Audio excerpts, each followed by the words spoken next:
প্রিয় দর্শক শুভেচ্ছা, স্বাগত জানাচ্ছি চ্যানেল আয়ের পর্দায়। দেশ এবং দেশের বাইরে থেকে যারা আমাদেরকে দেখছেন এবং শুনছেন, আপনারা সকলেই আমন্ত্রিত আমাদের ইউসিবি টু দ্য পয়েন্টের আজকের আয়োজনে। দর্শক, রাজনীতিতে এখন বেশ একটা গুরুত্বপূর্ণ ঘটনা ঘটে গিয়েছে বাংলাদেশে। গতকালকে আমরা জানি জাতীয় সংসদের দক্ষিণ প্লাজায় ঐকমত্য কমিশনের আয়োজনে জুলাই সনদ স্বাক্ষরের অনুষ্ঠান পালিত হয়েছে এবং সেখানে অধিকাংশ রাজনৈতিক দল বলা হচ্ছে তারা সাইন করেছেন জুলাই সনদে এবং প্রধান উপদেষ্টা সহ অনেকেই বলছেন এই ঘটনাকে অভূতপূর্ব এবং বিশ্বের জন্য একটা দৃষ্টান্তমূলক ব্যাপার। আবার অনেকেই বলছেন যে আইনি ভিত্তি নেই বলে এটা আসলে জনগণের সঙ্গে প্রহসন। এটি বলেছেন জুলাই আন্দোলনের অন্যতম নেতা এনসিপির আহ্বায়ক জনাব নাহিদ ইসলাম। তবে এরকমও নিউজ আমরা দেখেছি যে ইসিতে নিবন্ধিত দল 52টি হলেও জুলাই সনদে যে দলগুলো সই করেছে তাদের মধ্যে 19টির নিবন্ধন রয়েছে, অর্থাৎ নিবন্ধন ছাড়া অনেক দলও আসলে সই করেছেন। তবে আজকে আমার সঙ্গে এই অনুষ্ঠানে উপস্থিত রয়েছেন এমন দুটি দলের প্রতিনিধি যারা সাইন করেছেন, রয়েছেন এমন একটি দলের প্রতিনিধি যারা সাইন করেননি। তাদেরকে স্বাগত জানাতে চাই, কথা বলতে চাই জুলাই সনদের সাংবিধানিক স্বীকৃতি এবং বাংলাদেশের রাজনীতিতে এর প্রভাব কি হতে যাচ্ছে এই সব কিছু নিয়ে। আমাদের সঙ্গে রয়েছেন সাবেক সংসদ সদস্য এবং বিএনপির স্বনির্ভর বিষয়ক সহ সম্পাদক জনাব নীলুফার চৌধুরী মনি, স্বাগত জানাচ্ছি আপনাকে। আমাদের সাথে রয়েছেন জয়নাল আবেদিন শিশির, যুগ্ম সদস্য সচিব এনসিপি, স্বাগত আপনাকেও। আমাদের সাথে রয়েছেন গণ অধিকার পরিষদের সাধারণ সম্পাদক মোহাম্মদ রাশেদ খান, স্বাগত জানাচ্ছি আপনাকে। অনেক ধন্যবাদ আপনাদের সময় দেওয়ার জন্য। আমার মনে হয় দুজনের থেকে যারা এক্সেপশন আছেন, সাইন করেননি এনসিপি, তাদেরকে দিয়ে আমি শুরু করতে চাই, কারণ জুলাই ঘোষণাপত্র, জুলাই সনদ নিয়ে সবচেয়ে বেশি কথা বলেছেন আপনারা এবং জুলাইয়ের থেকেই আপনাদের উদ্ভব, আপনাদের রাজনৈতিক শক্তি বলেন, আপনাদের ভয়েসের কথা বলেন। তার আগেও অনেকে বলেছেন, কিন্তু জনগণের কাছে প্রধানত জুলাইয়ের প্রতিনিধি হিসেবে আপনাদের আশা। আপনারা কি মনে করেন আসলে আইনি ভিত্তিটা আসলে কিভাবে হতে পারত? এই সাইনিং এর পরেও আপনারা বলেছেন যে আপনারা ঐকমত্য কমিশনের সাথে কথা চালিয়ে যাবেন এবং আইনি ভিত্তি ছাড়া আসলে এটা একটা প্রহসন হয়েছে জনগণের সাথে। আপনারা আসলে চাচ্ছেন কি, এখন কি হতে পারে? সাইনিং তো হয়ে গেছে আসলে ব্যাপারটা। ধন্যবাদ আপনাকে এবং চ্যানেলের সকল দর্শক শ্রোতাকে এবং আমার দুজন সহ আলোচককে।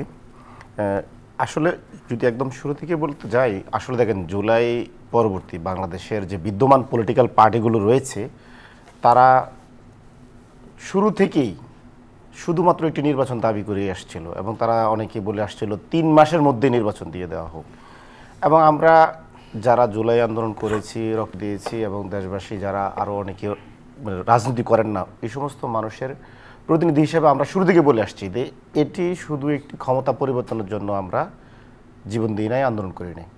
আমাদের রাষ্ট্রের মৌলিক সংস্কার দরকার এবং রাষ্ট্রের মৌলিক কাঠামোতে অনেক গলদ রয়েছে। শুরু থেকে এই যে এই সংস্কার প্রক্রিয়ায় আজকে যে পর্যন্ত আমরা এসেছি, এই পুরোটুকু মূলত আমরাই সবচেয়ে বেশি প্রেশারাইজ করেছি এবং আমরাই সবচেয়ে বেশি উদ্যোগী এবং উদ্যমী ছিলাম। এবং এই যে আপনি আজকে সংস্কার প্রক্রিয়া যত কিছু দেখেন, এই পুরোটার জন্য সবচেয়ে বেশি কষ্ট করেছে এনসিপি। এখন আমরা শুরু থেকে বলে আসছি যে জুলাইকে আইনি সুরক্ষা দিতে হবে এবং এর সাংবিধানিক স্বীকৃতি এবং তার আইনগত ভিত্তি এবং বৈধতা দিতে হবে। আপনি দেখেন বিদ্যমান সংবিধান অনুযায়ী আর্টিকেল 7 অনুযায়ী তো আমরা সবাই জুলাই আন্দোলনটা যদি আপনি আইনগত ভিত্তি না দেন, সাংবিধানিক স্বীকৃতি না দেন, আমরা সবাই কিন্তু অপরাধী। আর্টিকেল 7 অনুযায়ী 72 সংবিধান ভায়োলেশনের জন্য আমাদের সর্বোচ্চ শাস্তি মৃত্যুদণ্ড পর্যন্ত হতে পারে। তো আমরা তো সেগুলো বারবার বলেছি যে আমাদের আগে আইনগত ভিত্তি দেওয়া হোক, সাংবিধানিক স্বীকৃতি দেওয়া হোক। কিন্তু আমরা কি দেখলাম, আমাদের ঠিক জুলাই ঘোষণাটাকে যেভাবে একটি রাজনৈতিক স্রেফ আনুষ্ঠানিকতা বা একটি রাজনৈতিক উদ্যোগ বা একটি অনুষ্ঠানের মতো করে দেওয়া হলো, ঠিক জুলাই সনদ স্বাক্ষর অনুষ্ঠানটিকেও একটি রাজনৈতিক একটি পিকনিক বলতে পারেন আপনি। একটা পিকনিক করা হলো যেখানে আমরা দরকার যেটা আপনার আইনগত বৈধতা এবং সাংবিধানিক স্বীকৃতি তা দেওয়া হলো না এবং কেন দেওয়া হলো না তার কোনো ব্যাখ্যা দেওয়া হলো না। আচ্ছা, দ্বিতীয়ত হচ্ছে আপনি এই যে জুলাই সনদ বাস্তবায়ন করবেন, এর বাস্তবায়ন প্রক্রিয়া সম্বন্ধে আপনি কোনো ধারণা দিলেন না। জুলাই সাংবিধানিক আদেশ দিবেন, এটা বাস্তবায়ন করবেন, আপনি তো এগুলো জনগণের কাছে আগে স্পষ্ট করবেন যে আপনার এই অবস্থান। ওকে, যারা সাইন করেছেন তাদের কাছে সেই জিনিসটা আসছি। এখন আপনি যদি ধরেন আপনি কোনো কিছুই করবেন না, আর আমার থেকে এই সই নিয়ে নেবেন, তার মানে হচ্ছে এরকম সাদা কাগজে আপনি আমার থেকে সই নিয়ে নিচ্ছেন, পরবর্তীতে কি করবেন না করবেন আপনি কোনো মানে সাদা কাগজ কেন হবে, অনেক মানে লেখা এটা তো ছিল।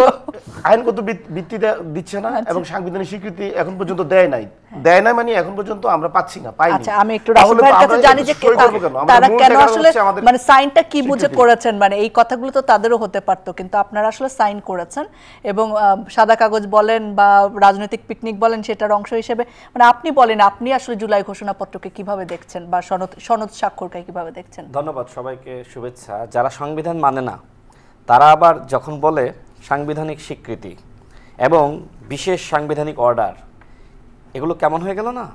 আপনি বলছেন যে এই সংবিধান আমরা মানি না, এই সংবিধানকে বিলুপ্ত করতে হবে, আবার বলছেন যে বিশেষ সাংবিধানিক অর্ডার, তাহলে আপনি এই সংবিধান মেনেই তো অর্ডার দিতে বলছেন, তাই না? দ্বিতীয়ত দেখেন, আমাদের জাতীয় ঐক্যমত্য কমিশনে অনেক আলোচনা হয়েছে। এই যে জুলাই জাতীয় সনদে আমরা যে সবাই স্বাক্ষর করব, এটা কিন্তু এই আলোচনার একটি অংশ এবং সেখানে প্রত্যেকটা দল আলোচনা করেছে, তাই না? তো সেই আলোচনার ভিত্তিতে সিদ্ধান্ত হয়েছে যে জুলাই জাতীয় সনদ বাস্তবায়ন আদেশ দেওয়া হবে, এটা প্রজ্ঞাপন বা গেজেট আকারে প্রকাশিত হবে। এরপরে একই দিনে জাতীয় নির্বাচন এবং জুলাই জাতীয় সনদের উপরে গণভোট, তারপরে প্রথম অধিবেশনে এটার অনুমোদন দিতে হবে। এই যে গণভোট হলো, এই বিষয়গুলো আলোচনা হয়েছে এবং স্বাক্ষর করা হবে, এটাও আলোচনা করা হয়েছে। ঐক্যমত্য কমিশনের যে মন্তব্য, তারা বলছে যে আমরা স্বাক্ষর না করে আমরা সরকারের কাছে কিভাবে সুপারিশ করব, মানে তাদের তো একটি সুপারিশ লাগবে যে এই বিষয়গুলো বাস্তবায়ন করার জন্য বিশেষ সাংবিধানিক অর্ডার এটা জারি করতে হবে। তো এর জন্য তো আমরা, আপনারা যে স্বাক্ষর করেছেন, এই আলোচনায় সম্মত হয়েছেন, সুতরাং এখন আমরা সরকারের কাছে এই বিশেষ সাংবিধানিক অর্ডার যেটা আমরা সম্মত হয়েছি জুলাই জাতীয় সনদ বাস্তবায়ন আদেশ এই নামে, অর্থাৎ যেটা ওইটা নিয়ে যেহেতু বিতর্ক আছে, যেহেতু এই সংবিধান আছে বা নাই, হ্যাঁ এই সংবিধান আছে এটা আমরা মানি, সরকার সংবিধান মেনে শপথ নিয়েছে সেটাও মানি, কিন্তু এই সংবিধান মেনে অনেক কিছু হচ্ছে না, যে কারণে অর্ধেক সংবিধান মানা হচ্ছে, অর্ধেক মানা হচ্ছে না। তো এই জন্য সেখানে আলোচনা হয়েছে যে জাতীয় জুলাই সনদ বাস্তবায়ন আদেশ এটা গেজেট আকারে জারি করা হবে। এনসিপি সহ সবাই একমত হয়েছে, বিএনপি, জামাত, গণ অধিকার পরিষদ। গণভোটের ব্যাপারে কিছু দ্বিমত আছে, যে কেউ বলছে নির্বাচনের আগে গণভোট করার জন্য, বাট এনসিপির দুই ধরনের মন্তব্য এসেছে। প্রথমত তারা বলল যে একই দিনে জাতীয় নির্বাচন এবং গণভোট সম্মত হলো, এরপরে তারা ইউটার্ন নিয়ে বলল যে না, গণভোট আগে হতে হবে। এখন আবার তারা বেশ সফট, তারা বলছে আগে পরে যখনই হোক সমস্যা নাই, বাট বিশেষ সাংবিধানিক অর্ডার, যেটার আমরা নামকরণ করেছি জাতীয় জুলাই সনদ বাস্তবায়ন আদেশ, এটা আগে জারি করতে হবে। এখন স্বাক্ষর ছাড়া তো এটা জারি করা যাবে না, এটা ঐক্যমত্য কমিশন তাদেরকে বুঝিয়েছে। এটা আপনাদের যুক্তি, আমি একটু শেষ করি। দেখেন, তারপরে তাদের সাথে আলোচনার ভিত্তিতে যে অঙ্গীকারনামা, সেখানে অন্তর্ভুক্ত করা হয়েছে যে এই জুলাই জাতীয় সনদের আইনগত ভিত্তি এবং সাংবিধানিক স্বীকৃতি দেওয়া হবে, এই কথাটা সেখানে অঙ্গীকারনামায় অন্তর্ভুক্ত করা আছে। তারপরেও এনসিপি কেন যায়নি আমি জানি না। এরপরে দেখেন যে জুলাই যোদ্ধারা কিছু দাবি করেছিল, তাদের দাবির প্রেক্ষিতে কিন্তু সেখানে তাদের আইনি সুরক্ষা এবং তাদের মর্যাদা প্রদান এবং শহীদ পরিবারের ক্ষতিপূরণ, এই বিষয়গুলো নিয়ে কিন্তু সেখানে অঙ্গীকারনামায় অন্তর্ভুক্ত করা হয়েছে। সেখানে একটি লাইন ছিল, এখন জুলাই যোদ্ধারা মনে করছে এই লাইনের মাধ্যমে ভবিষ্যতে আমাদের বিচার হতে পারে। হাসিনা যদি আগামী 20 বছর পরে ফেরে, তখন কি হবে? তখন কি বিচার হবে না? এখন আপনি যতই লাইনের ব্যাখ্যা বিশ্লেষণ দেন না কেন, হাসিনা বা আওয়ামী লীগ ফিরলে এই জুলাই সনদ আলোচনা এগুলো কিচ্ছু রাখবে না, তারা প্রত্যেককে ফাঁসি দিবে। সুতরাং আপনাকে মাথায় রাখতে হবে যে আগামীতে বিএনপি ক্ষমতায় আসুক, আর জামাত আসুক, আর এনসিপি বা গণ অধিকার পরিষদ যে আসুক না কেন, এই গণ অভ্যুত্থানের শক্তি আমরা যারাই ক্ষমতায় যায় না কেন, আমরা কেউ কারোর ক্ষতি করব না। কিন্তু আমাদের যে কমন শত্রু হাসিনা, সে আজ হোক, কাল হোক, 10 বছর 20 বছর পরে যখনই ফিরবে না কেন, এই সমস্ত আলোচনা, সংবিধান এগুলো সে মানে ঝেড়ে ফেলবে এবং তার যে সংবিধান ছিল সেটা সে ফিরিয়ে আনবে। সুতরাং এখন এই বিতর্কগুলো আসলে খামাখা আমরা বিতর্ক করে আসলে এক ধরনের সময় নষ্ট করছি। আমি আবার আপনার কাছে আসব। আপনিও কি মনে করেন এটা আওয়ামী লীগ বনাম অন্যান্য রাজনৈতিক দলের একটা ঐক্য, এবং আওয়ামী লীগ ফিরে আসলে আসলে এগুলোর কোনো ভ্যালু থাকবে না, অন্য যে কোনো দল আসলে এগুলোর ভ্যালু থাকবে? ধন্যবাদ আপনাকে, যারা শুনছেন আমার শুভেচ্ছা, অভিনন্দন, আমার সহালোচক বৃন্দকে শুভেচ্ছা। দেখেন, বাংলাদেশে যখন 72-এর সংবিধান রচিত হয়েছিল, তারপরেও কিন্তু ওই 72-এর সংবিধানে 17-18 বার কিন্তু সংশোধন হয়েছিল। আপনার সংবিধানের বাইরেও কিছু সংযোজন করা হয়েছিল, আবার কখনো কখনো সেটারও আবার সংশোধন হয়েছিল। বা সেটা আগে লাইক আমি তত্ত্বাবধায়কের কথা বলি, আবার আমরা ফিরে গেলাম তত্ত্বাবধায়কের দিকে, মাঝখানে বাদ গিয়েছিল। এই যে এই ধরনের সংশোধনী, এটা নতুন কিছু না। আর যেটা নিয়ে আমার ভাইরা ভয় পাচ্ছে, ভাই বোনেরা, তাদের জন্য বলতে চাই ৭২-এর সংবিধানে কিন্তু মানে বন্দুকের নলা দিয়ে ক্ষমতায় আসলে কি হয় এগুলা কিন্তু সব কিছু আছে। কিভাবে ক্ষমতায় আসলে কোনটা আইনের ব্যত্যয় ঘটে। তারপরে কি বাংলাদেশে বন্দুকের নল দিয়ে ক্ষমতায় আসে নাই? তারপরে কি হয়েছে? কিছু হয়েছে? আমরা কি দেখেছি? তো এই যে এই জিনিসগুলো যে বলে, আমি ধরেন ১০০-তে ১০০% এটা মানলাম, পরে আমি এটা ইমপ্লিমেন্ট করলাম না, কি করার আছে? এরকম তো হয়েছে বাংলাদেশে, আমি প্রমাণ দিয়েই বললাম। আজকে যে জিনিসগুলো নিয়ে তারা এত বাড়াবাড়ি পর্যায়ে যাচ্ছে, লেবু বেশি চিপলে তেতো হয়ে যায়। আমি আমার এনসিপির ভাই যে কথা বলছে আমি তার সাথে একমত। এটার ব্রোনচাইল্ড এই জুলাই ঘোষণাপত্র কিংবা জুলাই সনদের ব্রোনচাইল্ড এনসিপি, পিছন থেকে জামাত খেলছে। তো এই ব্রোনচাইল্ড যারা করেছে তারা দেখেন কি দুর্ভাগ্য এই জাতির বা তাদের। দুইটা প্রোগ্রামের কোনোটা একটাই থাকতে পারলো না, আরেকটাতেও থাকতে পারলো না। একটাই ধাওয়া খেলো, আরেকটাই থাকলোই না। তো এই যে এই জায়গাটায় যে আমি সব কিছু করলাম অথচ আমি দাওয়াত পেলাম না, ঘটক বিয়ের দাওয়াত পেল না, এর চেয়ে দুঃখজনক তো আর কিছু হতে পারে না। তো এখন তারা যদি বুঝে যে তাদেরকে সামনে শো করে, অন্যরা কিন্তু ঠিকই করে ফেললো সিগনেচার, যাদের কথায় তারা শুনে এটা করলো। এটাকে কি আপনি রাজনৈতিক ব্যর্থতা বলবেন এনসিপির? আমি এনসিপির রাজনৈতিক ব্যর্থতা ওইভাবে বলবো না, কারণ এনসিপি খুব কম বয়সের একটা রাজনৈতিক দল, এবং সবচেয়ে বড় কথা রাজনীতি করতে গেলে যে সিনিয়ররা থাকে তাদের অভিজ্ঞতা থাকে। লাইক আপনি বিএনপি যখন প্রতিষ্ঠিত হয়েছিল অনেক দল থেকে সিনিয়র আনা হয়েছিল, দরজা খোলা ছিল, ঢুকতে পেরেছে। বাট এনসিপিতে কেউ ঢুকতেও পারে নাই, তারা কিন্তু হায়ার করে বাইরে থেকে কথা শুনে। এখন বাইরের হায়ারের লোক তো তাদের পক্ষ হয়ে কথা বলবে না, এটা তাদের বুঝতে হবে। এটা বুঝতে তারা যত দেরি করবে তাদের জন্য ক্ষতি হবে, দেশের জন্য ক্ষতি হবে। আমি এই কথাটাই বলতে চাই, কারণ এই জায়গায় আইনি ভিত্তির কথা আমি ক্লিয়ার বলে দিলাম। এখন যদি আমি ১০০-তে ১০০% আইনি ভিত্তি দেই, যেটার যোগ্যতা আপনারও নাই, আমারও নাই, কারোর নাই ওইখানে দলের, আমরা দিলাম। যেদিন আমাদের আইন করার মতো ক্ষমতা থাকলো সেদিন আমি শুনলাম না, কি করবেন আপনি বলেন? আমি আপনাকে বললাম একদিনেই নির্বাচন হবে, আপনি আমাকে ঘাড়ের উপরে তুলে দিলেন, আমি কিন্তু মেনে নিলাম ফর ইলেকশন, আমি মেনে নিয়েছি। বাট আমি আপনাকে পজিটিভ ভোট দিব কে বলেছে? আপনি তো আমাকে বাধ্য করেছেন, আমি তো নাও দিতে পারি। তাতে যদি নেগেটিভ ভোটের সংখ্যা বেড়ে যায়, আওয়ামী লীগ তো কোনোদিনই এটা পজিটিভ ভোট দিবে না। তাতে যদি নেগেটিভ ভোটের হার বেড়ে যায়, তাতে কি আপনার আমসালা দুইটাই গেল না? আমি একটু এনসিপির কাছে যেতে চাই যে খুবই অনাকাঙ্ক্ষিত একটা ঘটনা, সকলেই বলেছেন যে আমরা দেখেছি যে জুলাই যোদ্ধারা অনেকে সেখানে গিয়েছিলেন তাদের দাবির জন্য, এবং তাদের সাথে আসলে পুলিশের বা আইনশৃঙ্খলা বাহিনীর পাল্টা ধাওয়া হয়েছে, অনেকে আহত হয়েছেন, এবং এই ঘটনাকে লজ্জাজনক বলেছেন জামায়াতে ইসলামের আমির, এই ঘটনাকে অনাকাঙ্ক্ষিত বলেছেন তরুণ উপদেষ্টা জনাব আসিফ মাহমুদ সজীব ভুঁইয়া। আমার দুইটা প্রশ্ন, একটা হচ্ছে যে তারা যে এখানে গেল জুলাই যোদ্ধা হিসেবে এবং তাদের দাবির সাথে আপনাদের দাবির অনেকখানি মিল আছে, আপনারা কি তাদেরকে বলেছিলেন কিনা যে তোমরা এখানে যাও সবাই মিলে? এটা একটা প্রশ্ন। আরেকটা প্রশ্ন হচ্ছে মানে আসলে আপা যেরকমটি বলছিলেন যে আলটিমেটলি আপনাদের সাথে যাদের অনেক মিল ছিল, দেখা যায় যে পিআর সব অনেক কিছু নিয়ে জামাতের সাথে আপনাদের অনেক দাবি মিল ছিল, কিন্তু তারা শেষ পর্যন্ত আসলে সাইন করেছেন, আপনারা যে সাইন করেননি কিছু তো আটকে থাকলো না, এই ব্যাপারটি কিভাবে দেখবেন? প্রথমত হচ্ছে এই যে আমাদেরকে বলা হচ্ছে আমাদের অভিজ্ঞতার অভাব, তারপরে বলা হচ্ছে আমাদের দুর্ভাগ্য আমরা থাকতে পারিনি। প্রথমত হচ্ছে নীলুপা আপা বলছে যে দুইটা প্রোগ্রাম একটা থাকতে পারিনি, এটা হচ্ছে ওনার তথ্যগত, এটা সত্য নয়। এটা প্রথম হচ্ছে আমরা ঘোষণাপত্রের প্রোগ্রামে আমরা ছিলাম, সব দল অনেকেই আবার কক্সবাজারে ছিল, আমরা আমাদের দলের পক্ষ থেকে যেই কয়েকজন যাওয়ার কথা ছিল সেই কয়েকজনে আমরা উপস্থিত করেছি এবং আমরা উপস্থিত থেকেছি ওই প্রোগ্রামে, আমাদের পার্টিসিপেশন ছিল, খুব ভালোভাবে ছিল। আর এই যে প্রোগ্রামটা আমরা একদম ঘোষণা দিয়ে বলেছি আমরা এই প্রোগ্রামে থাকবো না। আচ্ছা, এখানে যে আমাদের তরুণ দুজন উপদেষ্টাও থাকলেন না, তারা তো অন্তর্বর্তীকালীন সরকারের অংশ ছিল, আপনি মনে হয় খেয়াল করেন না? হ্যাঁ, উপদেষ্টা ছিল, এরা হচ্ছে আহতদের ফ্যামিলিকে, শহীদের ফ্যামিলিকে মঞ্চে বসিয়ে নিজেরা নিচে মঞ্চে আসন গ্রহণ করছেন, বরং ওনারা অনেক মহানুভবতার পরিচয় দিয়েছেন। না না, নিজের আসন, এটা ভুল তথ্য। নিজের আমি আসন ছেড়ে দিয়েছেন। আমি একটু অ্যাড করি। আপনার সময় আসলে অ্যাড করেন, আপনার সময় আসলে একটু অ্যাড করেন। না এটা শেষ ভুল চলে যাচ্ছে।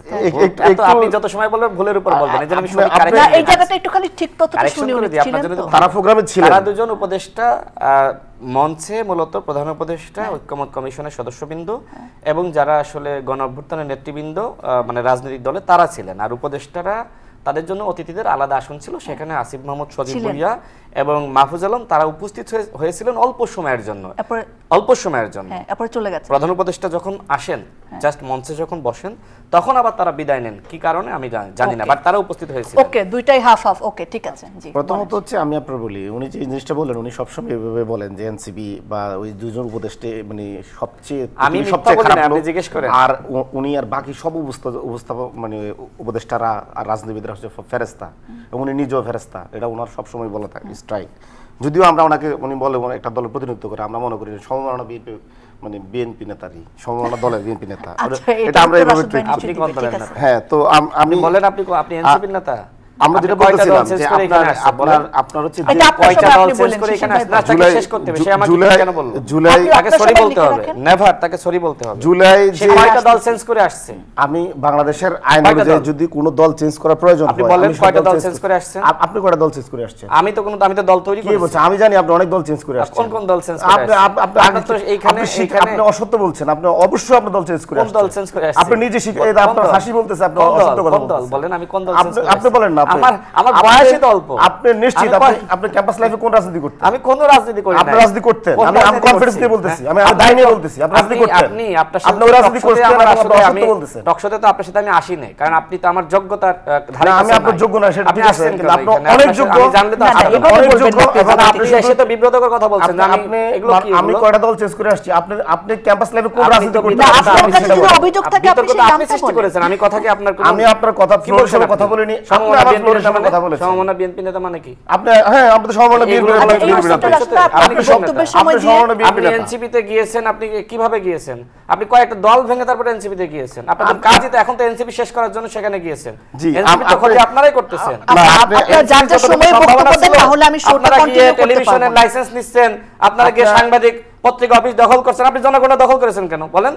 আমি একজন চাকরিজীবী, আমি একজন পেশাদার সাংবাদিক, আমি জাতীয় প্রেস ক্লাবের মেম্বার। আপনি দখল করেছেন, আপনার মতো আমি দুর্নীতি করেছে, অন্যায় করেছে। রাশেদ তো দুর্নীতিবাজ, এগুলো করবেন না। রাশেদ খানের অনেক দুর্নীতি আছে। সুন্দরভাবে কথা বলবেন।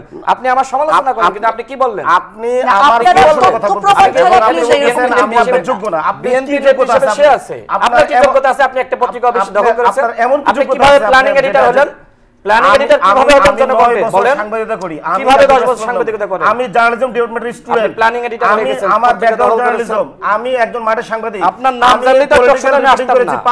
আপনার নাম জানলে তো আসতাম না এখানে। আপনি রাজনীতিতে এই ধরনের হিংসাত্মক ব্যাপার হবে না আমাদের, সেটা আশা। আপনি রাশেদ খানকে গুগলে সার্চ করলে শুধু বাংলায় পাবে, আর আমাকে গুগলে সার্চ করলে সারা পৃথিবীর মানুষ জানতে পারবে আমার পরিচয় কি, এবং আমি 9 বছর কি ধরে রিপোর্টিং করেছি। বলেন দলে আপনার নাম সার্চ দেব, বলেন আপনার কি যোগ্যতা আছে যে জিনিসটা যোগ্যতা? আমাকে একটু সাবজেক্টে থাকতে দেন প্লিজ। যোগ্যতা বলেন না, শুনি আপনার একটু যোগ্যতা। জয়নাল আবেদীন শিশির, দোষারোপ করা ছাড়া আমার যোগ্যতা বিশেষ কোনো যোগ্যতা দেখেন। এই রাশেদ খানের জন্ম না হলে আপনার এনসিপি জন্ম হইতো না।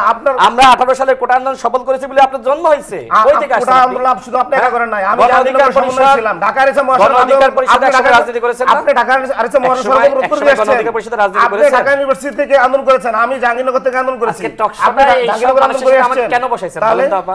আপনারা বলেছেন 18 আপনি কি করে বলছেন? যেটা আমরা কিছু করে দেখেন, আপনারা দুইজন আমার অতিথি, আমাকে বলেন আমি কি তার সাথে যার যার সময় কথা বলেন, তাহলেই সমাধান হবে। আপনি মানুষের আমি আপনার সাথে অনুমতি নিয়েছি, আপনি মানুষের ফ্লোরের সাথে কথা বলেন, অনুমতি নিয়েছি। কথা বলতে আপনি বলছেন অনুমতি আমাকে দিয়েছেন। শিশির ভাই আপনি অনুমতি আমাকে দিয়েছেন। লোক যারা মানে নিজের ফ্লোর বোঝে না, অন্যের ফ্লোরের সাথে টেনে কথা বলে, তাদেরকে আপনি করে টেলিভিশনের লাইসেন্স নাই, সাদাবাজি করে, দুর্নীতি করে, তাদের সাথে আমাকে বসান আপনি। টকশোতে ভালো মানুষ কেন বসাতেন? কথা বলতে জানেন না, উল্টা পাল্টা ব্লেমিং করে। আপনি আমাকে প্রশ্ন করলেন, আমি উত্তর দিচ্ছি। আমি তার ফ্লোরের সাথে কথা বলি নাই, শুধু সে হচ্ছে আমার ফ্লোরের সময় কথা বললো। আপনার ফ্লোরের সময় তার অনুমতি নিছি না? সে এত আপনার অনুমতি নিছি আমি? আপনার অনুমতি দিছি আমি? অনুমতি দিয়েছেন বলেন, আপনি বলেন, আপনি বলেন। আপনি অনুমতি দিবেন না কথা বলেন আমাকে? না, আমি আপনাকে অনুরোধ করতেছি যে যার সময়ে কথা বলবেন। আপনার অনুমতি দেন না। না, আপনি আমাকে বলেছেন, আপনি এটা শেষ করেন, আমাকে বলেছেন। এটা আপনি সব সময় করেন, আপনার অনুমতি দেয়া করেন, আপনি এভাবে মানুষের মুখ থেকে বলার কারণে আমি বলছি। আর সে আমাকে বলল সমমনা বিএনপি নেতা মানে কি? এগুলো কি? মানুষকে ট্যাগিং করে, এগুলো কি? এখানে আমি বিএনপি আচ্ছা, আপনার সময় আপনি সেটার উত্তর দিন। আপনি আমাকে বিএনপি হিসেবে ডেকেছেন এখানে? এটা একটা লাইভ প্রোগ্রাম, এটা আমরা কোনো ভালো এক্সাম্পল ক্রিয়েট করছি না। ধরনের মানুষ আপনি নষ্ট হবে আপা। আপনি ওনার বিগত 3 মাসে শুধু এই টকশোগুলো দেখেন, উনি মানে কোনো এনসিপি কে দোষারোপ করা ছাড়া ওনার অন্য কোনো কাজ আছে না, কিনা? ওনার মতাদর্শের সাথে সেটা থাকতেই পারে দোষারোপ করা, সেটা তো না, দোষের আমি কিছু তো না। দোষারোপ কিছু মনে করি না, কিন্তু ওনাকে যখন আমরা সেই জিনিসের সত্যতা প্রমাণ করে দিই তখন উনি এটা মানতে চান না। উনি তো আপনি প্রমাণ সহ সত্যতা প্রমাণ করেন, হ্যাঁ, আবার আমার উল্টা কথা শুধু দোষারোপ উনি তো তো লাভ হবে কাউকে না। খুশি করার জন্যই বলে, তো আমরা যাকে খুশি করার জন্য বলে তার নামটা বললে উনি এত রাগ করেন কেন? কেন আপনি মানে কি প্রমাণ যে অন্য এই যে বিএনপি হ্যাঁ, খুশি করার জন্য বলে? উনি তো আমি জানি তো উনি কাদের খুশি করার জন্য এনসিপি বেশি কিভাবে গালি দেয়। জানেন? শুনেন, বাংলাদেশে অনেক মানুষ হচ্ছে এনসিপি গালি দিয়ে এখন জনপ্রিয় হতে চায়, কারণ চিন্তা করে এনসিপি গালি দিলে জনপ্রিয় হওয়া যায়। উনি চাচ্ছেন ভাইরাল হতে। আপনাকে গালি দেওয়ার আগে রাশেদ খান জনপ্রিয় ছিলেন রাশেদ না? খান অনেক জনপ্রিয় ছিল। রাশেদ খান আমরা চিনি। রাশেদ খান বাংলাদেশে কি ধরনের অবদান রাখছে এটা বাংলা সবাই চিনে। আমরা গণ অধিকার পরিষদের আমি গণতন্ত্র করে দিয়ে আসছি। রাশেদ খান গণ অধিকার পরিষদের সিনিয়র নেতা ছিল, কিন্তু রাশেদ খান গণ অধিকার পরিষদে কিভাবে সেক্রেটারি হয় সেটা তো আমরা জানি নাকি? সেই দুঃখ থেকে আমরা সত্যতা গণ নাকি অধিকার আপনাদের? পরিষদের আমি গণতন্ত্র করে দিয়ে আসছি, কিন্তু সে বলতেছে মানে আমার যোগ্যতা নাই, তার যোগ্যতা আছে। তার কি এমন যোগ্যতা আছে যেটা মানে আমরা বাংলাদেশের মানুষ জানি না? আপনার তো যোগ্যতা আছে, আমি বললাম। না, না, এইজন্য আমার নাই একটা তো পত্রিকা যোগ্যতা। অফিস দখল করতে আপনারা পেরেছি। আপনারা কি ব্যক্তিগত আমরা যোগ্যতা সাল নিয়ে থেকে কথা কোটা বলবেন? আন্দোলন করে এখন কোনো যোগ্যতা আছে পত্রিকা হচ্ছে অফিস দখল করতে পারি নাই। এটা আপনার যোগ্যতা। আপনার যোগ্যতা আছে হচ্ছে আপনি আমার শুধু মনে হয় আমার আমার- জিবি গালি দেওয়া হচ্ছে আপনার একমাত্র যোগ্যতা। আরে এটা আপনি আরো বেশি গালি দেন, আমি আরো এনসিপি যোগ্যতা এখানে বাড়বে। গালি দিয়েছি কোনো? আরো বাড়বে যোগ্যতা। আপনি তো মানুষকে ট্যাগিং করতেছেন। আমি আচ্ছা, সেটা প্রতিবাদ জানিয়েছি। আমার প্রশ্নটা ছিল, জুলাই যোদ্ধারা যে ওইখানে গেল সবাই মিলে, আহত পরিবার, শহীদ পরিবারের মানুষ এবং অনেক জুলাই যোদ্ধা, এবং এমন অনেকেও ছিল পরবর্তীতে অনেকে অভিযোগ এনেছেন যারা আসলে জুলাই আন্দোলনের সঙ্গে সম্পৃক্ত ছিল না, তাদেরকে কি আপনারা বলেছিলেন যে আপনারা আপনাদের দাবি নিয়ে যান? এটার সাথে সংশ্লিষ্টতা ছিল? এটা আমার প্রশ্ন। জুলাই যোদ্ধারা যারা আন্দোলনে ওই জায়গায় গিয়েছে মূলত হচ্ছে তাদের মর্যাদা এবং তাদের আহতদের চিকিৎসার বিষয়টি তারা নিশ্চিত হয়নি এবং সুরক্ষা পায়নি, বিদেয় তারা এই আন্দোলনে গিয়েছে। আপনারা জানতেন না, না তারা আমরা যাবে? দলীয়ভাবে কাউকে আমরা বলি না। সকল জুলাই যোদ্ধাদের প্রতি আমাদের সবসময় সহমর্মিতা আছে, কিন্তু আমরা যদি কর্মসূচি দিই আমরা তো দলীয় কর্মসূচি দিব, আমরা তো ওনাদেরকে বলবো না। ওনাদের একটি সংগঠন আছে, ওনাদের মতো করে যারা রেজিস্ট্রেড আহত তারাই মূলত এই আপনারা কি আগে থেকে জানতেন যে ওরা যে যাবে? না, আমরা আগে থেকে জানার ব্যাপারটা এরকম না, আমরা তো জানতাম অবশ্যই, কারণ ওরা তো রাত্রে থেকে তো এই জায়গায় অবস্থান করছে, এটা তো সবাই জানতো, আপনিও জানতেন এবং মিডিয়া নিউজ হয়েছে যে ওরা রাত্রে থেকে প্রায় 12-13 ঘন্টা আগে থেকে না, অবস্থান মানে করছে। সেই যে রাতেও যে থাকবেন ওইটাও আপনারা আগে থেকে জানতেন না, কিনা? সেটা হচ্ছে আপনি তো ওরা তো অবস্থান নিয়েছে এবং ঘোষণা দিয়েছে ওরা থাকবে এবং রাতে থাকবে, তাহলে তো ওটা তো অবশ্যই সবাই জানতো। আমরা জানবো না কেন? অবশ্যই জানতাম। কিন্তু আমাদের কর্মসূচিতে আপনি যেটা বুঝতে চাচ্ছেন আমাদের কোনো ফয়েল আছে কিনা, উস্কানি আছে কিনা, সেটা তো বুঝতে চাচ্ছেন। আমরা বলবো না, আমাদের দলীয় কর্মসূচি দিয়ে আমরা যদি কোনো কিছু মানে আদায় করতে হয় আমরা নিজস্ব দলীয় কর্মসূচি দিব। দ্বিতীয়ত আপনি যেটা বলেছিলেন যে আপনার মানে এই প্রাপ্তিকে সাইন না করে আসলে পরবর্তীতে কি হবে? না, আমাদের প্রাপ্তি তো আমরা এখনো বলেছি যে সরকার যদি এটার সাংবিধানিক স্বীকৃতি দেয় এবং আইনগত বৈধতা দেয়, সবকিছু দেয়, তাহলে তো আমাদের তো সাইন করতে কোনো সমস্যা নাই। আমরা তো সাইন করার জন্য মানে আগ্রহ প্রকাশ করছি, কিন্তু কেন দেওয়া হচ্ছে না? মূলত হচ্ছে আপনি দেখেন যে এই যে সনদপত্রে নোট অফ ডিসেন্ট দিয়ে বাংলাদেশের জনগণকে যে আবার বোকা বানানোর চেষ্টা করা হচ্ছে 90 দশকের মতো করেই। 90-তে যেরকম 3 দলীয় একটা রূপরেখা, একটি মানে রাজনৈতিক সমঝোতা ছিল, পরবর্তীতে এগুলো কিছুই মানা হয় নাই। ঠিক আমাদেরকে ওই চোরাগলিতে, আপনি যদি নীলুফার চৌধুরী মনির কথাটাকে যদি রিপ্লাই করেন তাহলে আসলে কি বলবেন যে আলটিমেটলি যদি এগুলো ধরেন এখন সবকিছুই দেয়া হইলো, তারপরেও কি আসলে মানে ওই মতো করে সবকিছু চলবে? এটার নিশ্চয়তা কি কেউ দিতে পারে পৃথিবীতে? আমি আপনাকে বলি, আজকে বিএনপির একজন প্রবীণ নেতা, স্থায়ী কমিটির সদস্য সালাউদ্দিন সাহেব, উনি বলেছেন যারা মানে জুলাই যোদ্ধারা যারা এখানে ছিলেন তারা কেউ জুলাই যুদ্ধ ছিল না, তারা ছিল মূলত হচ্ছে আওয়ামী লীগের দোসর। আপনি একটা জিনিস খেয়াল করবেন, শুরু থেকেই বলা হচ্ছিল যে এটা কোনো মানে বিপ্লব না, এটা হচ্ছে একটা গণ অভ্যুত্থান। তারপরে বলা হচ্ছে কি এটা গণ অভ্যুত্থানও না, এটা হচ্ছে একটি আন্দোলন। তারপরে বলা হচ্ছে এটা ছাত্রদের আন্দোলন। এখন যারা জীবন দিল শহীদ হলো, যারা জীবন দিল শহীদ হলো, অঙ্গহানি হলো, হাত হারালো, পা হারালো, চোখ হারালো, তাদেরকে আপনারা আজকে বলতেছেন যে তারা আওয়ামী লীগের দোসর। কয়দিন পর তো তাদের বিরুদ্ধে মামলা হবে না, কর্নেল তায়ের মতো তাদের ফাঁসি হবে না, এর কি নিশ্চয়তা আছে? আইনগত কোনো তাদের সুরক্ষা আছে? কোনো কিছুই তো নাই। তাদের যথেষ্ট উদ্বেগের কারণ আছে। জি, আচ্ছা, আমরা তাদের প্রতিনিধিত্ব করি, আমরা মনে করি আমাদের এই জিনিসটা নিশ্চিত জনাব সালাউদ্দিন আহমেদ কিন্তু বলেছেন যে মানে এই সাইনিং এর সাথে নির্বাচনে এটার তেমন কোনো প্রভাব পড়বে না বলে মনে করছেন। আপনার কি মনে হয় যে একটা ঘটনা তো ঘটেছে আসলে, একই মঞ্চে এতগুলো রাজনৈতিক দল একসাথে এবং সাইন করেছেন, এইটার প্রভাব বাংলাদেশের রাজনীতিতে কি হবে? মানে আইনি ভিত্তি না থাকলেও এটা কতটা গুরুত্বপূর্ণ মনে করেন? গতকালকে প্রোগ্রামটা বা 5ই জুলাই জুলাইয়ের প্রোগ্রাম, আগস্টের প্রোগ্রামটা, দুইটা প্রোগ্রাম দেখলে একটা জায়গায় মনে হয় এই যে এতদিন 15.5 বছর একটা ফ্যাসিস্টের বিরুদ্ধে আন্দোলন হয়েছে, আন্দোলনের লাস্ট সফলতা আসছে 5ই আগস্টে। 5ই আগস্টে যে আসছে এই জিনিসটাকে স্মরণ করিয়ে দেওয়া, এই যে ভালো লাগাটা, এই জায়গাটায় কিন্তু আমরা সবাই উপভোগ করেছি ভালো লাগাটা, এবং ওই জায়গাটায় আমাদের কোনো অবজেকশন নাই। বিএনপি বলেন বা অন্য দলগুলোও বলেন, ওই জায়গাটায় কারো অবজেকশন নাই, যে কারণে ওটা যদি আমরা চিন্তা করি তাহলে আমাদের ভালো লাগবে। কিন্তু ওইটাকে যদি ফয়দা নেওয়ার চেষ্টা করি, যে কথাটা আমার ছোট ভাই বললেন যে এটা নির্বাচনে প্রভাব পড়বে কিনা, নির্বাচনের সঙ্গে এটার কোনো প্রভাবে থাকতে পারে না। নির্বাচনের আগে এটা দালিলি করতে পারে না কোনো দল, আমি আগেও বললাম আপনাকে। তার মানে কি, নির্বাচন হওয়ার পরে এটাকে যদি আপনি দলিলের সাথে যদি সংযোজিত করতে চান তাহলে 2/3 মেজরিটি লাগবে। আর আপনি যেটা বলেছেন যে যেটা বলেছেন যে নোট অফ ডিসেন্ট, আপনার সব কথা আমি মেনে নিব, এটা কী করে আপনি ভাবলেন? ওইখানে অবজেকশন থাকবে, যে কারো থাকতে পারে, রাশেদেরও থাকতে পারে, শিশিরেরও থাকতে পারে, সবারই থাকতে পারে, আমারও থাকতে পারে, আপনারও থাকতে পারে। এবং বিএনপি বহুদিন বাংলাদেশের রাষ্ট্র পরিচালনায় অভিজ্ঞ। বিএনপি জানে যে কোনটায় কী করলে ভবিষ্যতে এটার জন্য আবার আদালতের কাঠগড়ায় দাঁড়াতে হবে, সেটায় দাঁড়াতে তো বিএনপি কখনোই ইচ্ছুক হবে না। তাহলে সেই জায়গায় নোট অফ ডিসেন্ট থাকবে। কথা ছিল এরকম, নোট অফ ডিসেন্টগুলো পরবর্তীতে আলোচনা করা হবে, এবং এইটা নিয়ে যদি গণভোট হয় তাহলে গণভোট এই নোট অফ ডিসেন্ট সহই ওইভাবে গণভোট হবে। যেটা অবজেকশন আছে সেটা আবার অবজেকশনের সব দল মিলে এটা আবার ডিসিশন নেওয়া হবে সেই সময়টা। এখন যেহেতু নির্বাচন সামনে, কোনো সময়টা নাই ওইভাবে, অনেক দিন যাবত আমরা টেলিভিশনের পর্দা থেকে দর্শক বিদায় নিচ্ছি, সকল অনলাইন প্ল্যাটফর্মে আমরা কন্টিনিউ করছি। সময়ের থেকে এগিয়ে থাকাটাই স্মার্টনেস বলে এটা কি কুইট করতে হবে। সেইখানে বিএনপি তার সিগনেচার দিয়ে প্রমাণ করেছে যে বিএনপি সবার মঙ্গলের সাথে নিজেকে সব সময় জুড়ে দিতে চায়। বিএনপি অবজেকশন করলেও তার অবজেকশন ছিল, কিন্তু যখন দেখেছে যে সবাই এটা পেলে খুশি হয়, তখন বিএনপি নিজে খুশি হয়েছে। শুধু খুশি হয় না, আগে এটার সিগনেচারটা করেছে। যারা চাইলো, যারা এত করে চাইলো, আমরা তাদের জন্য কষ্ট পাচ্ছি যে তারা আসতে পারলো না, এবং আমরা আশা করছি সময় বাড়ানো হয়েছে, তারা নির্ধারিত সময়ের মধ্যেই তারাও সিগনেচার করবে। কারণ আমরা চাই ওরা যত বয়সে ছোট হতে পারে, কিন্তু ওরা ইন্ডিভিজুয়াল একটা দল, সেই দল হিসেবে আমরা তাদেরকেও সম্মান করতে চাই, তাদেরকেও আমরা পাশে নিতে চাই, এবং তারা রিস্ক নিয়েছে। কিন্তু তারা রিস্ক নিয়েছে, আর মানে সব ফলাফলে দেখা গেছে বিএনপি সবচেয়ে লুজার হয়েছে, বিএনপি সবচেয়ে বেশি লোক শহীদ হয়েছে, সবচেয়ে বেশি লোক ইনজুর হয়েছে, যেহেতু বিএনপি বড় দল। তা আমরা কাকে বলবো? ওরা তো আমাদের কাছে বিভিন্ন জায়গায় ওরা কমপ্লেন করতে পারে, বাট আমাদের কমপ্লেন করার জায়গা নেই। আমরা আমাদের শহীদদের সঙ্গে আমরা কথা বলি। আর সালাউদ্দিন ভাই যে কথাটা বলেছে, এটা কি অস্বীকার করতে পারে তারাও, যে কোনো সমস্যায় 2 দিন পরে এনসিপির অফিসের সামনে আপনার পতিত ফ্যাসিস্ট মিছিল করে না, শুধু ককটেলও ফুটায়, তারা কিন্তু কিছুই করতে পারে না। এবং মিছিল করতে করতে, জঙ্গি মিছিল করতে করতে কোথায় তারা পৌঁছে গেছে, যে যমুনার সামনেও তারা মিছিল করে।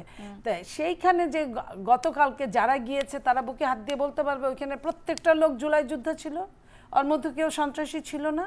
এই যে হাজার হাজার লোক যে ঢালাওভাবে যদি বলা হয়, সেটা কি যারা জুলাই যোদ্ধা ছিলেন তাদের জন্য সেটা তো অপমান। আমরা সংখ্যাগরিষ্ঠ নিয়ে, পৃথিবীর সব মানুষ সংখ্যাগরিষ্ঠ নিয়ে এক্সাম্পল দেয়, এক্সাম্পল সংখ্যালঘিষ্ঠ নিয়ে হয় না।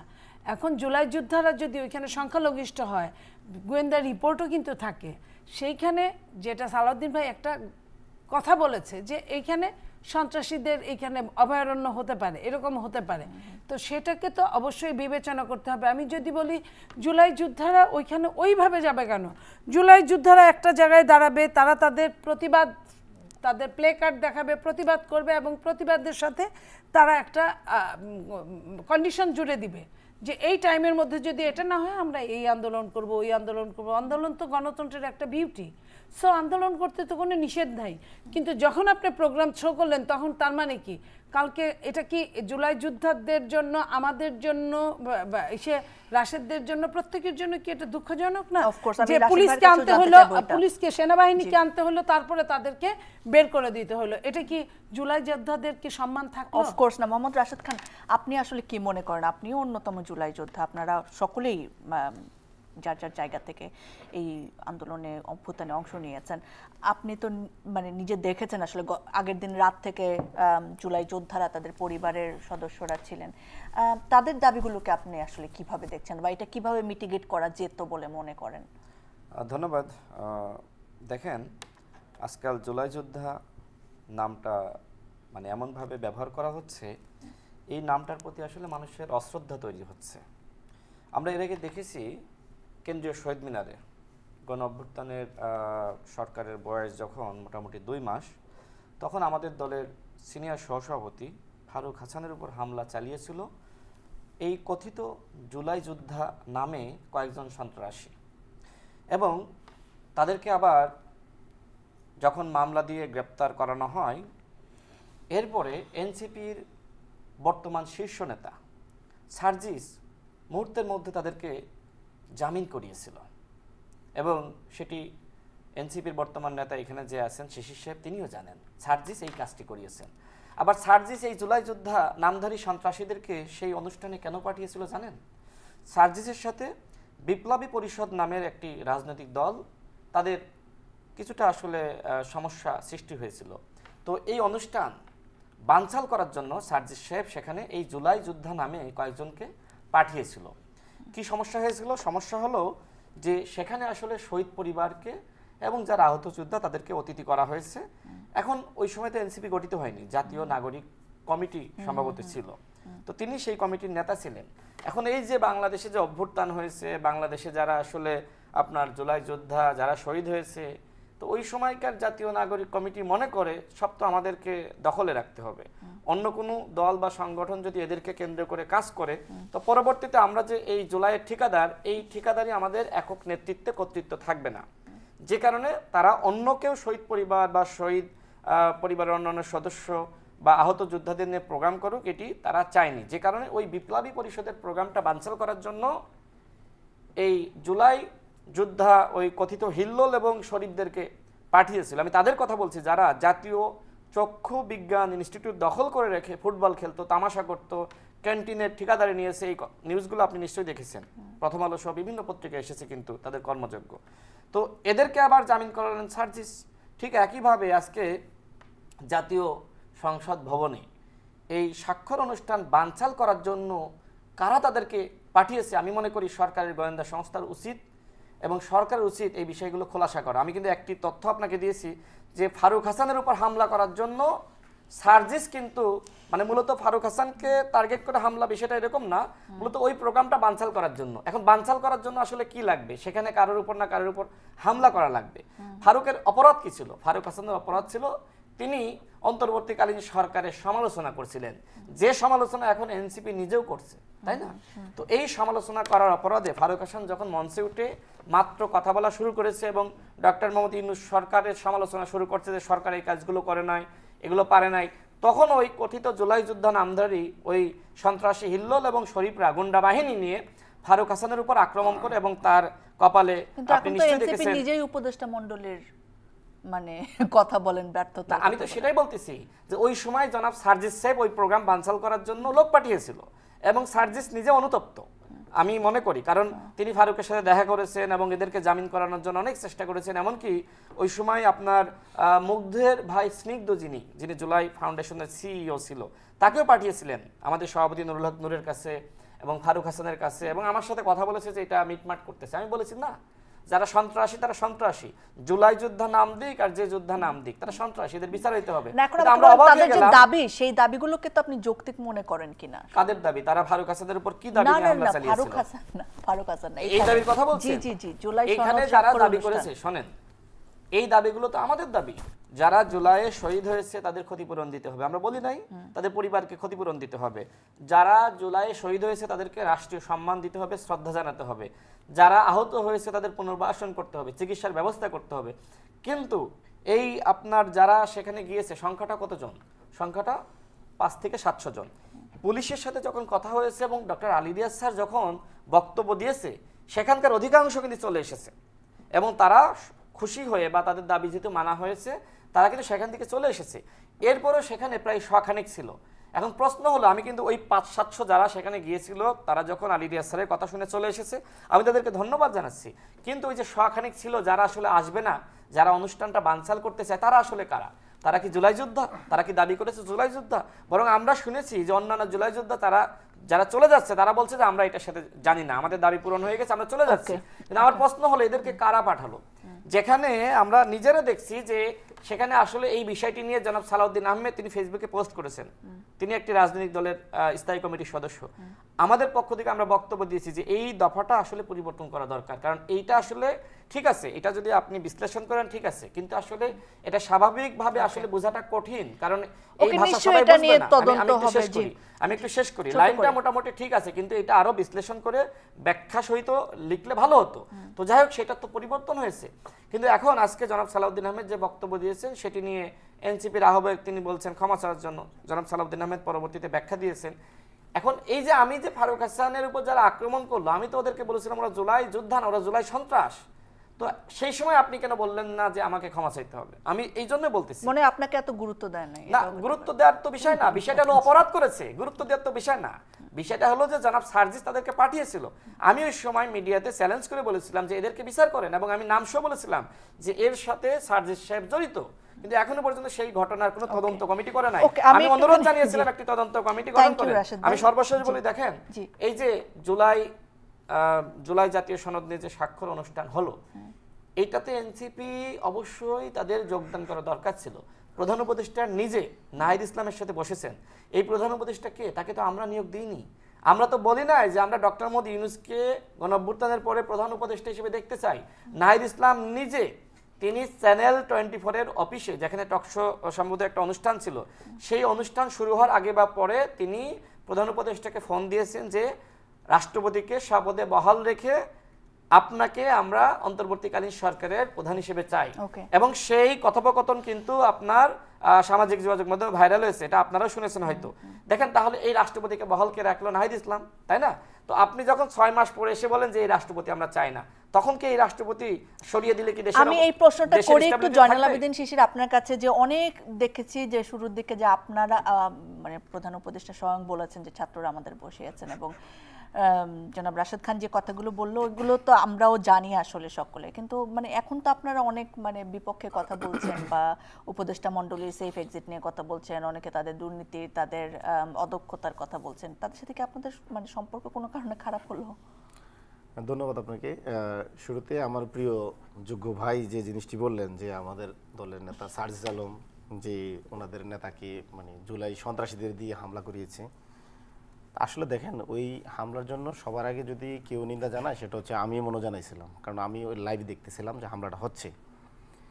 তো পরবর্তীতে আমরা খবর পেলাম যারা হামলাটা করলো তারা খুবই ট্রমাটাইজ ছিল, এবং তারা ওনাদের দলের সিনিয়র নেতার যে সরকারের বিরুদ্ধে যে সমালোচনাটা সেটা মানে নিতে পারে নাই। তারা মনে করছিল সেই লোকটা আওয়ামী লীগ করে। তখন সরকারটা নতুন, ডক্টর ইউনূসের সরকারের প্রতি সবার সমর্থন আছে। তারা মূলত ফারুক হাসান ভাইকে জুলাই আন্দোলনের পক্ষ শক্তি না বলে একটু ভাই আপনি এইভাবে ইন্টারাপ্ট করলেই আপনার সাথে মানে তখন ওনাকে হামলা করার পরে তো আমরা সবাই নিন্দা জানাই, ওদেরকে অ্যারেস্ট করার পরে ওদের জামিন হয় স্বাভাবিক প্রক্রিয়ায়। তখন সার্জিস আলম জুলাই ফাউন্ডেশনের দায়িত্বে ছিলেন, আহতদের দায়িত্বে ছিলেন, যার কারণে সমস্ত দোষ তো আবার এনসিপি দিতে হবে, এখন দিচ্ছে। তো এখন এনসিপি সব করছে, তখন এনসিপির ওই নেতা তো তখন জুলাই ফাউন্ডেশনের দায়িত্বে ছিলেন, তার তো ওই আহতদের নিয়ে দায়িত্ব ছিল। এখন সে ওই জায়গায় তাদেরকে নিয়ে হামলা মানে করাইলো, তো আপনারা সার্জিস আলমের বিরুদ্ধে মামলা দিতেন, তার প্রচলিত আইনে তার শাস্তি হইতো। যদি সে এই হামলা জড়িত থাকে আমরা তো তার শাস্তি দাবি করতে পারি, সমস্যা নাই তো। কই আপনারা তো কিছু করলেন না, আপনারা শুধু এইসব বায়বী অভিযোগ করে যাচ্ছেন এনসিপিকে ডাউন করার জন্য। করেন, সমস্যা নাই। যদি এর থেকে যদি ভালো কিছু পান দলীয়ভাবে কোথাও, যদি এই এনসিপির কে সমালোচনা করে অবস্থান শক্ত হয়, সমস্যা নাই, করেন। তো আর যে জিনিসগুলো বলা হচ্ছে যে আমরা সরকারের সাথে মানে সম্পর্ক খারাপ ভালো, আমরা দেখেন শুরু থেকে বলে আসছিলাম যে আমরা সংস্কার বিচার এই জিনিসগুলোতে আমরাই সবার আগে কথা বলেছি। আমরা সবার আগে আমরা রাষ্ট্রপতি যুবলীগ নেতা চুপ্পুর অবসান দাবি করেছি, সেকেন্ড রিপাবলিক চেয়েছি, আওয়ামী লীগ নিষিদ্ধ দাবি করেছি। আমরা তো সব দাবিগুলো করেছি। দাবিগুলো কি আমরা আমাদের কারণে কি বাস্তবায়ন হয় না শুরু থেকে? যুবলীগ নেতা চুপ্পুর অপসারণের জন্য তো আমরা আন্দোলন করেছি। কারা যুবলীগ নেতা চুপ্পুকে শপথে বহাল রাখার জন্য চেষ্টা করেছেন? এগুলি কি মানুষ জানে না? এখন বলা হচ্ছে নাহিদ ইসলাম রাষ্ট্রপতিকে বহাল রেখেছেন। কেমন নির্লজ্জ একটা অসত্য না? এগুলো কি কেউ পৃথিবীর কেউ মানে কোনো মানুষ বিশ্বাস করবে? দেশের মানুষ তো বিশ্বাস করবে না। এগুলো বলে কাকে খুশি করে আল্লাহ জানে।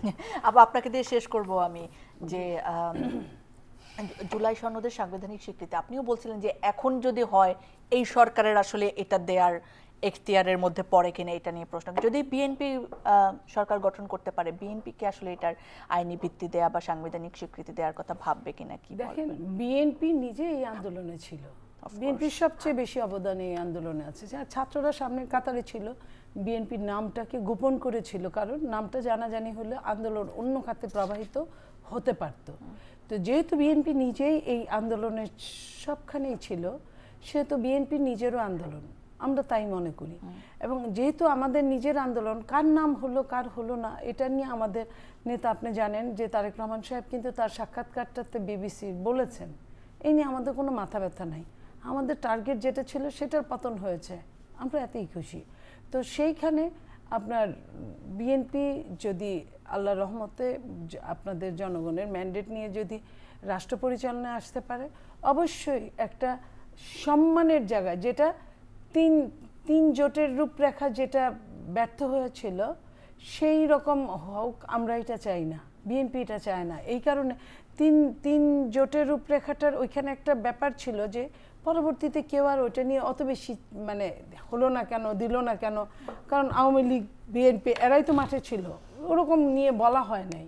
আওয়ামী লীগও তারপরে ক্ষমতায় আসছে 96, তারাও তখনও ওইভাবে বলা হয়নি। বাট এটা নিয়ে যেহেতু প্রথম থেকে এই আলোচনাটা হচ্ছে এবং এইখানে একটা ব্যাপার যেটা সবাই জুজুর ভয় পাচ্ছে, যদি তারা আসে, কখনো যদি আসে, তাহলে তাদের কার কার ফাঁসি হবে না হবে, আমরা নিজেরাও যে এখান থেকে সেফ পাবো, সেফ এক্সিট নিব, সেটাও বোধহয় মনে হয় না। সো এই জায়গাটায় সবার যেহেতু কম বেশি স্বার্থ আছে, সবাই যদি আজকের মতোই যদি স্ট্রং থাকে, যে দলই আসুক তারা এটা করবে, হ্যাঁ তারা করবে। তবে কেউ আছে তারা একরকম বলে আরেক রকম করে, ভেতরে ভেতরে আপনার অন্যদের সাথে যোগাযোগ রাখে এবং শত্রুপক্ষের সাথে যোগাযোগ রাখে, কখনো শত্রুপক্ষের হয়ে কাজ করে, আবার কখনো নিজেদেরকে শত্রুপক্ষের লোক এনে নিজেরা কাজ করে। তাদের ব্যাপারটা আমি বলতে পারি না। অবশ্যই সাইন করেছে, বলেছে সাইন করবে না, কিন্তু তারা সাইন করেছে। ওকে, আমি একটু 30 সেকেন্ড সময় চাই। 30 সেকেন্ড রাশিদ ভাই শেষ করতে। আমি হোয়াটসঅ্যাপে একটা ভিডিও পাঠিয়েছি, যে এই ভিডিও আমরা সবাই দেখেছি। আচ্ছা দেখেছেন তো? এই ভিডিওর ক্যাপশনটা কি আছে? এই ভিডিওর ক্যাপশনটা, রাষ্ট্রপতি চুপ্পুকে বহাল রেখে ডক্টর ইউনূসকে দিয়ে দেশ চালানোর সিদ্ধান্ত 5 আগস্টে নিয়েছিলেন নাহিদ। সে কথা ফোনে জানাই ফ্রান্সে থাকা বর্তমান প্রধান উপদেষ্টাকে। এবং এই ভিডিওতে নাহিদ ইসলামের কথা শোনা যাচ্ছে এবং তিনি এই কথাগুলো বলছেন, আমি যা বলি আমি মিথ্যা বলি না, আমি তথ্যের ভিত্তিতে কথা বলি। এবং এখানে নাহিদ ইসলামের এটা আসলে অনেক বিতর্কের বিষয়, তর্কের বিষয়, কারণ অভ্যুত্থানের সময় সবকিছু হয়তো প্ল্যানিং এ হয়নি, পরবর্তীতে আমরা সেটাই বলতেছি, যদি সংবিধানটা আপনি বিলুপ্ত করতেন, এই রাষ্ট্রপতিকে সরিয়ে, আপা একটু অ্যাড করতে চাই যে এটা নিয়ে নিশ্চয়ই নাহিদরা পক্ষেই ছিল, না থাকলে 6 মাসে কিন্তু অনেক রকম কথা আসতো, সেই কথাগুলো আসে। আমরা তো এটাই বলতেছি যে এই সংবিধানকে বিলুপ্ত করে আপনি অন্য কোনো প্রক্রিয়ায় শপথ নিতেন, রাষ্ট্রপতিকে সরিয়ে নতুন রাষ্ট্রপতি নির্বাচন করতেন, কিন্তু আপনি তো নিজেই এই রাষ্ট্রপতির হাতে সংবিধান মেনে শপথ নিয়েছেন। সমস্যা তো এই ক্ষেত্রে হয়েছে 6 মাস পরে এসে যখন আপনি বলেন যে এই রাষ্ট্রপতি মানি না, এই সংবিধান মানি না, তখন তো আসলে হয় না। অনেক ধন্যবাদ আপনাদের তিনজনকে, আবার নিশ্চয়ই পাবো। আপনার কি 10 সেকেন্ড লাগবে? 10 সেকেন্ড দিতে পারি। এটার উত্তর আমরা শুরু থেকে বলেছি জাতীয় সরকার করার জন্য, কিন্তু আমাদের এই বিদ্যমান পলিটিক্যাল পার্টিগুলো আমাদের সাথে প্রতারণা করে তারা এই সরকারটি হতে দেয়নি, যার কারণে এই যে রাষ্ট্রপতি চুপ্পু বলেন, আরো যে এখন যে সাংবিধানিক সংকটগুলো বলেন, এগুলোর মূল উৎপত্তি আমরা মনে করি আমাদের জাতীয় সরকারের জন্য সর্বোচ্চ চেষ্টা করেছে। আমাদের সাথে কেউ জাতীয় সরকার আলোচনা করে না, মানে আহ্বায়ক নাহিদ ইসলাম বলেছেন আমাদের কোনো রাজনৈতিক দল করার ইচ্ছা ছিল না, জাতীয় সরকার হলেও হতো। আচ্ছা, এটা না আমাদের সাথে আলোচনা করে নাই। আজকে আমাদের ছিল কারা? বিদ্যমান সকল রাজনৈতিক দল, বিদ্যমান পলিটিক্যাল পার্টিগুলো তো তখন আর্মি মানে আর্মির হেফাজতে গিয়ে বা ক্যান্টনমেন্টে গিয়ে আর রাষ্ট্রপতি চুপ্পুর সাথে গিয়ে অলরেডি তারা সেটিংয়ে দিয়ে দিয়েছেন তারা কিভাবে দেশ পরিচালনা করবেন। জুলাই যুদ্ধের জন্য আন্দোলনকারীদের জন্য তো কোন স্পেসে রাখেন নাই, বাধ্য হয়ে তো পরে আমাদের এই রাজনৈতিক দল গঠন করতে হলো এবং বিভিন্ন দাবি দাবা মানে পেশ করতে হলো। বাধ্য হওয়া কাজ পরবর্তীতে কেমন হয় দেখা যাক। অনেক ধন্যবাদ আপনাদের তিনজনকে। যারা আন্দোলন করলো তারা এখন মাঠে, কিন্তু তারা অলরেডি ক্যান্টনমেন্ট এবং চুপ্পুর সাথে তারা দেন দরবার করে শেষ। তাহলে এইগুলো তো বাংলাদেশের মানুষ দেখেছে। এগুলো নিয়ে নিশ্চয়ই আবারও কথা হবে, যারা রাখছে তারা তো এখন এই কথাগুলো বললে হবে না। অনেক ধন্যবাদ জানাচ্ছি যারা আমাদের সঙ্গে এতক্ষণ ছিলেন। আবার আপনাদের সঙ্গে দেখা হবে দেশ এবং রাজনীতি, জনগণ সবকিছু নিয়ে কথা বলতে। ভালো থাকুন সবাই।